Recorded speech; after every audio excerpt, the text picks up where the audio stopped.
বৃহস্পতিবার রাত আনুমানিক ৩টা নাগাদ নাশকতার আগুনে পুড়ে ছাই ম্যাক্সিমো গাড়ি। ঘটনায় বিলোনিয়া থানাধীন মহামায়া ক্লাব চত্বর এলাকায়। গাড়ির নম্বর যথাক্রমে TR01A M0624। মালিকের নাম টুটন দে। এই গাড়িটি প্রতিনিয়ত বিভিন্ন বিদ্যালয়ের, বিশেষ করে বিলোনিয়া ইংলিশ মিডিয়ামের ছাত্রছাত্রীদের যাতায়াতের জন্যই ব্যবহার করেন।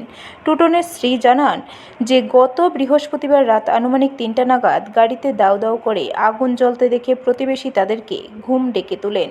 ঘুম থেকে উঠে তারা দেখতে পান যে গাড়িটির চতুর্দিকে আগুন জ্বলছে। সঙ্গে সঙ্গে খবর দেওয়া হয় বিলোনিয়া অগ্নি নির্বাপক দপ্তরে। যদিও দপ্তর কর্মীরা আসার পূর্বে প্রতিবেশী এবং পরিবারের লোকজন সহযোগিতায় গাড়িতে জ্বলতে থাকা আগুন নিভিয়ে নেওয়া সম্ভব হয়েছিল। তাদের বক্তব্য অনুসারে এই আগুন কোনো যান্ত্রিক ত্রুটির জন্য হয়নি, এটা শত্রুতা উদ্ধার করার জন্য পরিকল্পিতভাবে লাগানো হয়েছে বলে অনুমান। রুজি রোজগারের একমাত্র সম্বল হারিয়ে গৃহস্থের আত্মচিৎকার করা ছাড়া আর কোনো উপায় নেই। এখন দেখার নাশকতা নাকি অন্য কিছু, তা খোলস ছাড়িয়ে বেরিয়ে আসবে পুলিশের তদন্তে। রাত্রে 3:30টার দিকে আমরা উঠতে দেখি গাড়ির মধ্যে আগুন জ্বলে। অলরেডি আমরা চিল্লাচিল্লি করে জল টল দিয়ে গাড়ি নিয়েছি।